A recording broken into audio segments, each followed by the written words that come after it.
You were mentioning before about scams, and that is an area where things do get a little bit weird, where you can use the TLD to get a website which otherwise would not be available, right? Like, you want to get Google. They've sensibly brought up every possible thing you could ever Yep. get, but there are companies where they don't have the resources to do so, or they've missed something, and people manage to grab.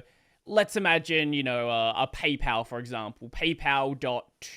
I'd pick something. There's millions of TLD out there, Yeah. but yeah, Yeah. it creates problems. It does, especially for these big companies, which are going to have users which are being targeted. Yeah. And there isn't really a easy fix to any of that. It's just educating people. Mm-hmm. But so many people think they understand phishing attacks, Mm. and then you show them a domain which is slightly funny like that, or an email which has been spoofed, Mm-hmm. and they immediately fall for it. So it's definitely a big issue, and yeah, something that isn't really easy to solve other than just educating people. On the topic of Unfortunately. phishing, did you see the recent GitHub phishing attack? Yes, I did have a very brief look at it. Mm-hmm. I assume you're referring to the one.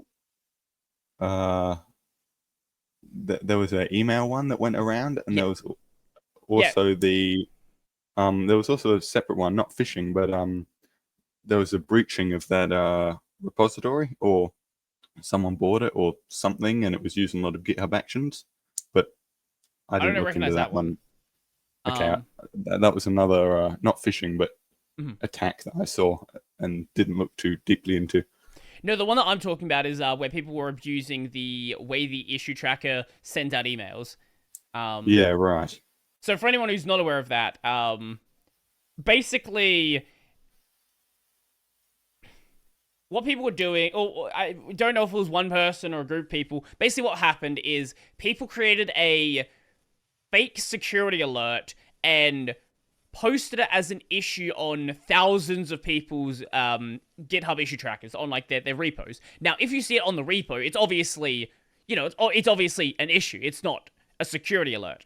But when an issue is made on your repo, GitHub will send you an email about the issue made, and it would say notification from notifications at github.com because it's coming directly from GitHub. Like all the CC, the subscribe stuff would look perfectly fine. If you paid attention, you would see it say, "Oh, this was an issue created," but the rest of it, if you skip that one line, the rest of it looks like a security notice coming directly from GitHub. It's from the GitHub URL. Everything pretty much checks out. But if you clicked on the links, it would get you to authorize an OAuth app that would basically give them complete access to your account, your repos, everything on it.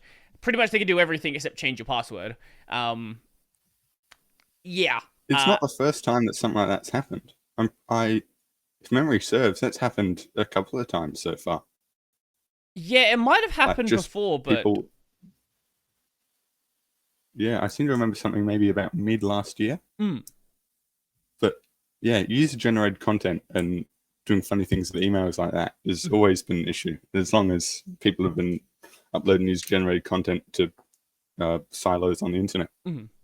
So One of the things I was told very early on, and I think it's something more people should be told, is assume that every user is malicious. Never trust the user. yeah, although you do kind of trap yourself into thinking Mm, negatively if you do take that approach. mm, There is definitely a happy medium to be found there in sure. terms of, yeah, because some people are trying to do the right thing. They're Mm, just really bad at it, right, that's especially fair. when especially when you have people who are joining GitHub specifically to open an issue. Mm, Like if they've been told to provide feedback on a product on GitHub, and they go into GitHub and they open their first issue, mm. that can look incredibly suspicious. Uh, Sure, yeah. Um, But like the main like the main gist of what I'm getting at there is it's never trust what the user inputs, right? It's always validate, always ensure, like if you ever see special characters, make sure you're either stripping them or you're escaping them because things are going to be weird. This is why on YouTube you actually can't enter what are they called? Angle brackets? Is that it? The one for HTML is angle bracket. I always forget the name of it. But yeah, you can't enter them in your description at all. It's just like, nope. They've almost certainly had some sort of attack in the past. Right, that's interesting.